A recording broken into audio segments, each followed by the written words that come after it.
born in America, raised in war-torn Hong Kong, rejected in Hollywood and gone by 32, yet he changed martial arts, cinema, and masculinity forever. This is not just the story of a fighter. This is the story of how one man rewrote global culture with his fists, philosophy, and fire. Bruce Lee was born on November 27, 1940, in San Francisco during his parents' Cantonese opera tour. His birth name was Lee Junfan, and because he was born in the United States, he automatically gained U.S. citizenship. Just 4 months later, his family returned to Hong Kong, unaware that life was about to change dramatically. In December 1941, Japan invaded Hong Kong, and the city fell under occupation for 4 brutal years. Bruce's early childhood unfolded during wartime. Scarcity, instability, and struggle shaped his earliest memories. Bruce's father, Lee Hoi Chuen, was a respected Cantonese opera singer, while his mother, Grace Ho, came from a complex and debated heritage involving Chinese, European, and possibly Dutch Jewish roots.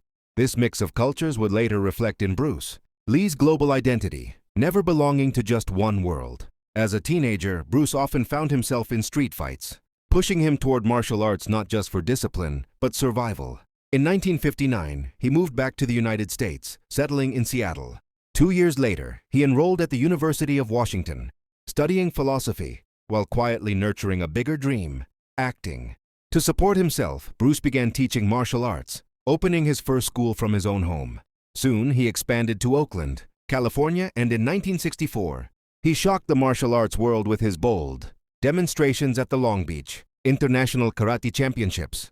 People weren't just watching a fighter, they were witnessing a new way of thinking. Bruce Lee moved to Los Angeles, where his teaching attracted unexpected students, Chuck Norris, Sharon Tate, and Kareem Abdul-Jabbar. But despite his skill and charisma, Hollywood still saw him through stereotypes. His breakthrough came in 1966 when he played Kato in the TV series The Green Hornet. American audiences were introduced to his speed and presence, but the roles remained limited. Frustrated, Bruce returned to Hong Kong. In 1971, a decision that changed cinema forever. He starred in The Big Boss, followed by Fist of Fury and The Way of the Dragon, which he wrote and directed himself. His fights were raw, realistic, and powerful. No fantasy, no wire work, just pure intensity.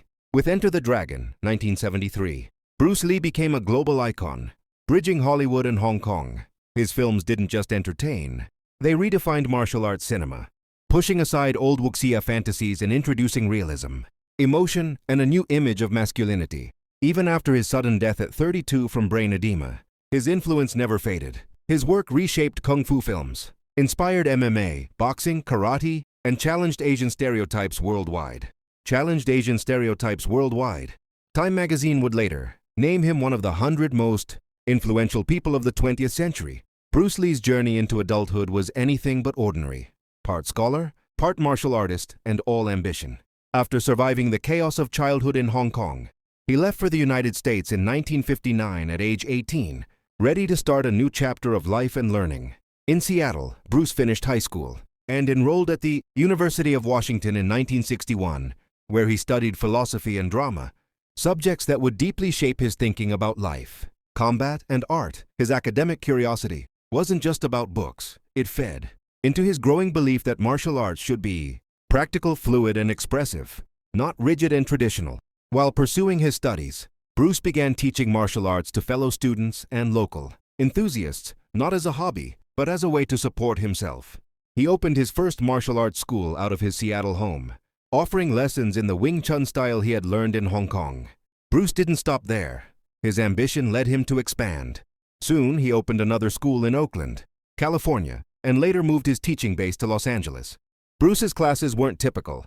He taught with intensity and philosophy, asking students to think as deeply as they struck, a philosophy that would become known as Jeet Kune Do, the way of the intercepting fist. Though he excelled as an instructor, Bruce still dreamed of being on screen. A defining moment came in 1964, when he wowed audiences in industry professionals with a bold demonstration at the Long Beach International Karate Championships. This wasn't just a display of skill, it was Bruce Lee announcing himself to the world.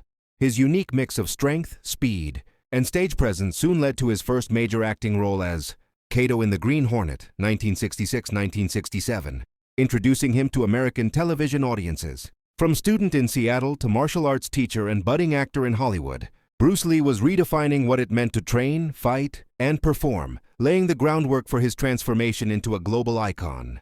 Bruce Lee's first real breakthrough in Hollywood came when producers noticed something impossible to ignore: his speed, screen presence, and raw intensity.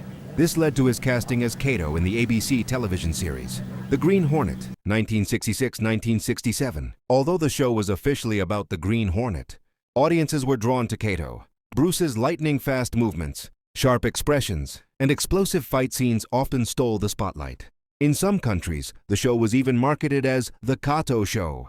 Yet despite the popularity, Hollywood still refused to see Bruce Lee as a leading man. Typecasting and racial stereotypes held him back. He pitched ideas, including a concept that later resembled kung fu, but the lead role went to a white actor. For Bruce, this was a turning point. Hollywood wanted his skills, not his face. Frustrated but not defeated, Bruce made a bold decision. In 1971, he returned to Hong Kong, expecting little more than work behind the scenes. What he didn't realize was that the Green Hornet had already made him famous there. He was suddenly recognized everywhere, a star waiting to explode. That explosion came with The Big Boss, 1971. The film shattered box office records and instantly turned Bruce Lee into a household name across Asia. Audiences had never seen martial arts portrayed with such realism, aggression, and emotional power. He followed it with Fist of Fury, 1972, where he played Chen Zhen, a role that symbolized resistance, dignity, and national pride. The film cemented his image as more than an action star. He became a cultural icon. Later that year, Bruce took full creative control with The Way of the Dragon, 1972. He wrote, directed, and starred in the film, delivering one of the most legendary fight scenes in cinema history: his showdown with Chuck Norris at the Roman Colosseum. This wasn't just a fight, it was storytelling through movement. Hollywood could no longer ignore him. Bruce Lee finally achieved his dream with Enter the Dragon, 1973, a historic American-Hong Kong co-production. The film introduced him to the entire world and elevated martial arts cinema to a global phenomenon. Tragically, Bruce Lee passed away in 1973, just before the film's release. But when Enter the Dragon hit theaters, it confirmed what he had fought his whole life to prove. Bruce Lee wasn't just a movie star, he was a revolution. Before Bruce Lee, martial arts were bound by rules, traditions, and rigid styles. Fighters trained to preserve forms, not to adapt, not to evolve. Bruce Lee shattered that mindset. His first revolution was simple, yet radical. Absorb what is useful, reject what is useless, add what is specifically your own. Bruce believed real combat had no rules, no fixed patterns, and no respect for tradition if it failed in reality. This thinking led him to create Jeet Kune Do, not a style, but a philosophy of fighting. He ended style versus style thinking. At a time when martial artists were loyal to one system, Kung Fu, Karate, Judo, Bruce Lee trained in everything. He blended Wing Chun, boxing, fencing, footwork, karate, wrestling, and street fighting experience into one adaptable approach. This idea later became the foundation of modern mixed martial arts, MMA, decades before MMA even existed. He made speed, timing, and efficiency king. Bruce didn't believe in flashy movements. He believed the fastest strike is the best strike, and the shortest path wins.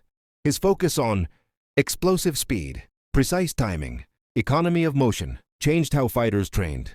Power was no longer about muscle, it was about efficiency. He brought realism to fight choreography. Before Bruce Lee, movie fights were theatrical and exaggerated. Bruce introduced real combat rhythm, blocking, countering, breathing, and reacting like real fighters. This realism didn't just change movies.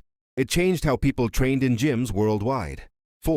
He connected mind, body, and philosophy. Bruce Lee was not just a fighter, he was a thinker. His study of philosophy shaped martial arts into a way of life. Self-expression over imitation, adaptability over rigidity, awareness over aggression. He taught that martial arts were a path to self-discovery, not just self-defense. He influenced every modern combat sport. Bruce Lee's ideas directly influenced MMA training systems, Jeet Kune Do schools worldwide, boxing, footwork, and martial arts, cross-training across disciplines. Legends like Chuck Norris, Kareem Abdul-Jabbar, and countless UFC fighters credit Bruce Lee as a foundational influence. He changed who could be a martial arts icon. Bruce Lee broke stereotypes. He showed the world that an Asian martial artist could be a global superstar, a philosophical leader, a symbol of strength and confidence. This cultural shift inspired generations across Asia, America, and beyond. Bruce Lee didn't just change martial arts techniques, he changed how fighters think. Today's combat sports, MMA, realistic training, and cross-discipline fighting all trace back to one idea. There are no limits, except the ones you accept. Bruce Lee didn't leave the world when he died. He multiplied. After his passing, his influence exploded across movies, sports, music, fashion, and combat culture. What began as martial arts films became a global movement. 1. Pop culture, the birth of a global icon. Bruce Lee became more than a film star. He became a symbol. His image, quotes, and philosophy appeared everywhere. Films, TV shows, and documentaries, comic books, animation, and video games, music, fashion, and street culture. From Hollywood to Hong Kong, from street posters to classroom, philosophy discussions, Bruce Lee's presence never faded. His confidence, discipline, and intensity inspired millions to believe in self-expression and self-belief. Time magazine later named him one of the 100 most influential people of the 20th century, confirming what fans already knew. Bruce Lee reshaped modern culture.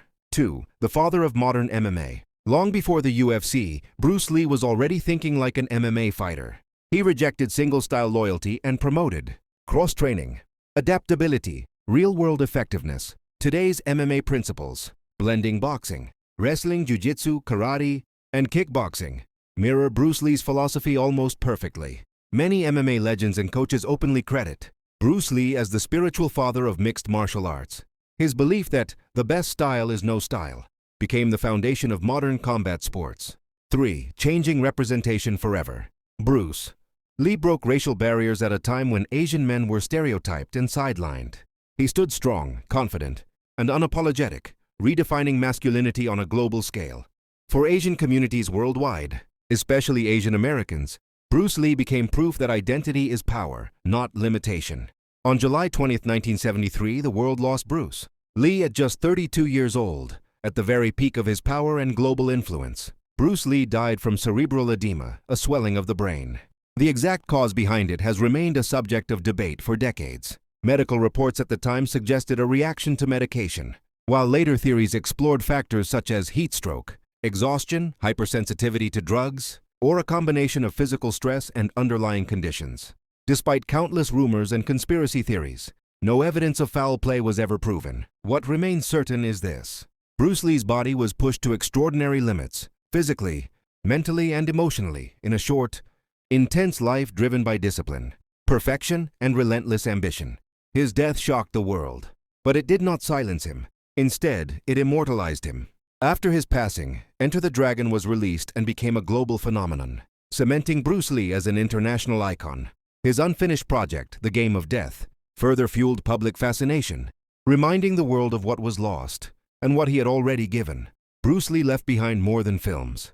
He left behind ideas that fighters still train by, ideas that artists still quote, ideas that challenge people to adapt, evolve, and express themselves freely. He once said, "Do not pray for an easy life. Pray for the strength to endure a difficult one." Bruce Lee lived exactly that life. Short, intense, unforgettable. More than 5 decades later, his legacy remains alive in every MMA cage, every training gym, every philosophy book, and every person who refuses to be limited by labels. Bruce Lee did not die young. He lived fully. And legends like that never really leave.